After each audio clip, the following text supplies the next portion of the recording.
Hi students, today we'll read about principles of management. First of all, let us see what are the concept of principles of management. Principles of management are broad and general guidelines for decision making and behavior of managers.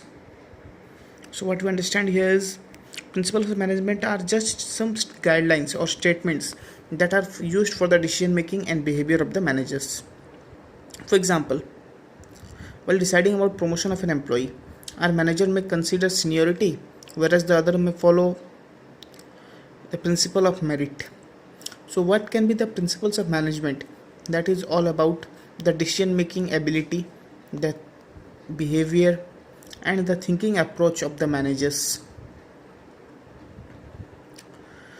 Principles of management versus principles of pure science. Principles of management are quite flexible, while principles of pure science are quite rigid. Principles of management deal with human behavior and cannot be tested in laboratories like the principles of pure science. Principles of management versus the techniques of management. Techniques are procedures or methods which involve a series of steps to be taken to achieve the desired goals.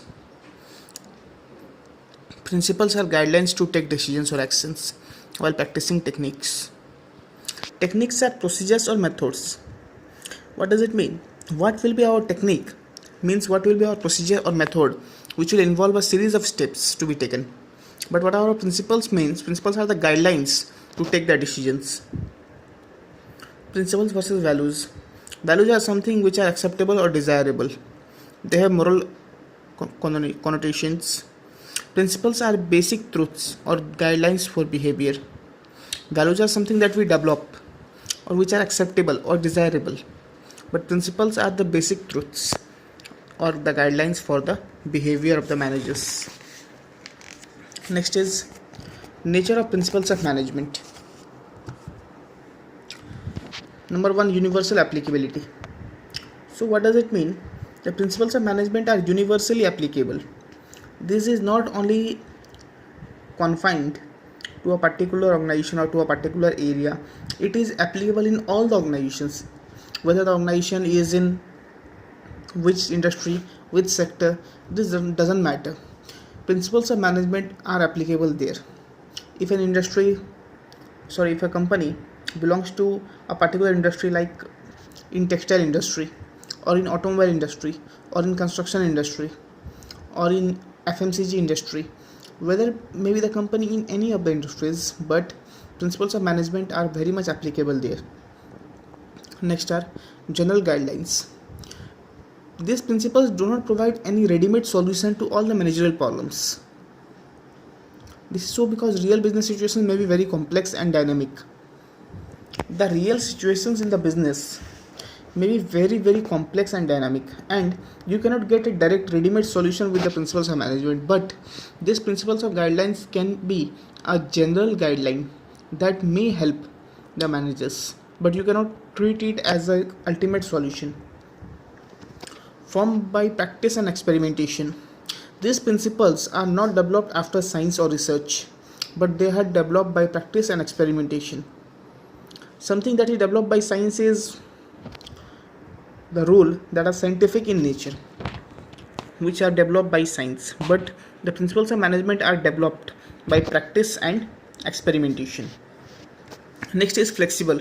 Also, these principles of management are very flexible in nature. They can be modified by the managers according to the given situation. Refinements in principles can take place. Management principles can be utilized under varied conditions in different ways. In different way we can use the principles of management. They are very much flexible in nature. As I have already told, they are not scientific in nature. They have been developed on the basis of practice and experimentation. So as much as more amount of practice you make, more you experiment, that much flexible will be the principles of management, and they are very much flexible in nature. Next is mainly behavioral. Management principles are mainly behavioral in nature since they are devised to influence behavior of human beings. Moreover, principles of management enable a better understanding of the relationship between human and physical resources in achieving the organizational goal. So what does it mean? It is mainly the behavioral approach. It will only provide you how human beings or the managers must use their behavioral approach towards the workers and employees. Like workers are also resources for the organization, and there are different physical resources also. So how the managers must discriminate between physical resources and human resources. This is all the principles of management will deal with. Next is cause and effect relationship. What do you mean by cause and effect relationship? Management principles establish a relationship between cause and effect so that they can be used in similar situations in a large number of cases. When a principle is applied to a particular situation is known as cause, and the result of the application of the principle is called the effect.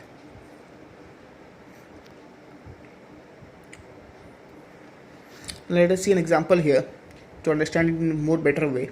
According to the principle of division of work, the work is divided among the workers according to their skills and capability, which will lead to the specialization and increase in efficiency. Now, suppose we have 10 workers A, B, C, D, E, F, G, H, I and J, and we have different works, or suppose we have two types of works to be done. Now if we place all 10 together that you need to complete these two works, then their skills may vary.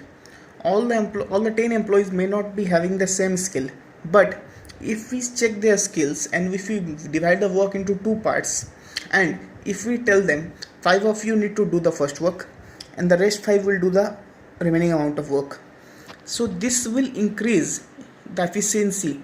How this will increase the efficiency is the people, those who have skill in doing some particular work, they will be applied to those work, and the person who have skill to do some other work, they will be applied there. So in this way we have divided the work in between the workers. So here division of work is the cause and the increase in efficiency is the effect. So principles of management always create cause and effect relationship. There is always a cause where we use the principles and we'll get an effect from there. This cause and effect can be used in various similar situations. Wherever we will get some similar situations, like where we need to divide the work between the employees, we can use this idea, we can use this technique, that similar workers with some similar skills will be placed under one category and the rest will be placed under other category. Next is contingent. Contingency means something which is dependent upon other thing. So principles of management are always dependent upon the situation. So whatever is the situation, the principle of management will be used accordingly. It is not fixed or rigid that this principle will be used in any amount. For example, there is the principle of fair remuneration. Fair remuneration means some good amount of salary or pay scale must be given to the workers. But what do you mean by good? That may depend upon the situation, that what is the skill of the worker, what is the working time, what is the working condition, what amount of work he is doing. So depending upon various factors, the fair remuneration or good remuneration approach must work. The good remuneration approach will not work under anything, or we cannot just call any situation as ready-made situation to be used for the principles of management to be used there.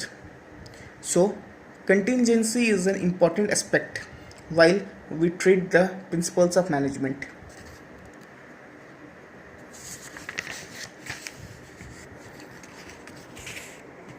Next is, so these were the features or characteristics or the nature of the principles of management. Next we will see the importance of principles of management. Please be careful, these points are quite confusing. In the later part of the video you might get confused that what were the points for the nature or the characteristics and what are the points for the importance. So please be careful. Till now whatever we have learned, that were the characteristics or features of principles of management. Today we will see the importance of principles of management. In the last chapter we have read about management. Today we are reading about principles of management. The features or the characteristics of the principles of management we have already learned, and now we are going to learn the significance or importance of the principles of management. Number 1, providing managers with useful insight to reality. Through principles of management, the managers will get useful insight. Useful insight means they will get some ready-made examples, they will get some ready-made cases so that they can learn from their past mistakes to save time and solve the problems very quickly. So with principles of management, the managers will get some direct ready-made cases. They will get the insight to the reality directly. Next is optimum utilization of resources. Management principles aim at optimum utilization of resources for the achievement of organizational goal. Optimum utilization of resources is very important